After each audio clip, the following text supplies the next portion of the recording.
Des attaques d'incendie ciblant le Premier ministre britannique Keir Starmer. C'est une information qui est signée la BBC.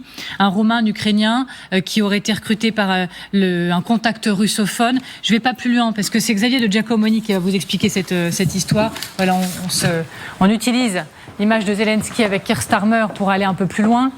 Xavier, rappelez-nous quelle est cette affaire qui a ciblé directement le Premier ministre britannique. Une immense machination, en fait, pour faire trembler la Grande-Bretagne et puis, quelque part, monter les communautés les unes contre les autres, mais en ciblant d'ailleurs, vous le disiez, d'abord, le Premier ministre britannique Keir Starmer.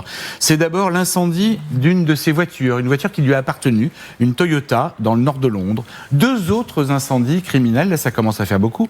L'un à l'entrée d'un appartement où Sir Keir Starmer résidait et l'autre à l'entrée de sa maison qui, pendant le temps où il est à Downing Street, a été loué à sa belle-sœur. Alors, les auteurs sont comparus devant un tribunal. Il s'agissait de Roman Lavrinovich, jeune entrepreneur ukrainien de 22 ans. Voilà, vous avez les photos des deux suspects condamnés depuis, d'ailleurs. Et Stanislas Karpiuk, alors lui, c'est un Roumain d'origine ukrainienne, âgé de 27 ans.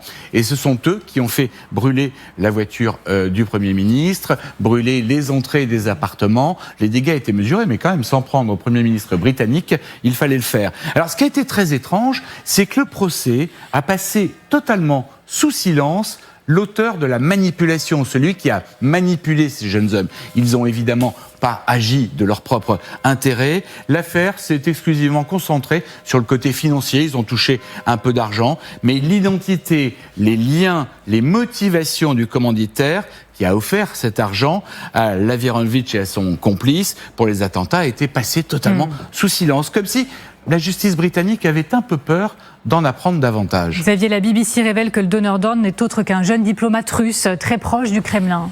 Et oui, le grand organisateur, le voici, Evgeny Lyukshin, 23 ans. Il est le fils d'un haut fonctionnaire russe. C'est un jeune diplomate russe formé à la guerre de l'information par les espions du KGB, par des propagandistes, et il est très très proche des hautes sphères du pouvoir à Moscou. Son père d'ailleurs a été un diplomate russe qui a parcouru l'Europe et qui a pu à ce titre recueillir beaucoup d'informations sur nos habitudes, nos façons de vivre et la façon aussi bien évidemment de nous attaquer. Il a notamment été conseiller à l'ambassade du Danemark. Alors Keir Starmer, le Premier ministre britannique, a pris l'affaire suffisamment au sérieux. Pour en parler, vous allez l'écouter au sommet du G7. Bien évidemment, il s'agit d'une attaque grave et tous les détails ont désormais été révélés au tribunal. Nous avons imposé encore de nouvelles sanctions à l'encontre de la Russie. Donc j'inscris tout cela dans ce contexte, mais la justice a désormais été rendue et je suis très heureux pour ma famille que cela soit arrivé. Provocation, mensonge, remontant jusqu'à l'État russe, cette fois on parle quand même du Premier ministre Keir Starmer. C'est que la partie émergée de l'iceberg. Et quelles conséquences de tout ça Romuald Suraj, je ne vous ai pas donné la parole tout à l'heure, mais à quel point ça peut percuter les dirigeants qui sont réunis au G7 et notamment le président américain, pourquoi pas? Écoutez, le président américain, je ne pense pas vraiment que cela va le toucher. En tout cas, cela ne peut que rendre encore plus concernés par la situation les dirigeants européens.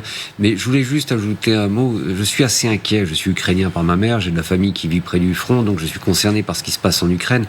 Mais je me demande jusqu'à quand ces empires, États-Unis, Russie, seront-ils prêts à perdre des guerres comme la Russie n'est peut-être pas en train de la perdre, mais en tout cas en train de s'enliser. Et je suis donc très inquiet. Poutine n'est pas Trump et je ne pense pas qu'il se contentera d'un bout de papier.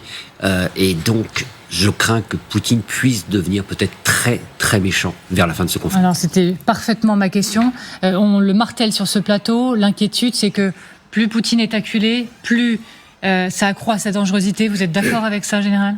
Ah oui, complètement, je partage l'analyse. Je pense qu'effectivement, Vladimir Poutine, je pense qu'ils n'ont pas le même agenda.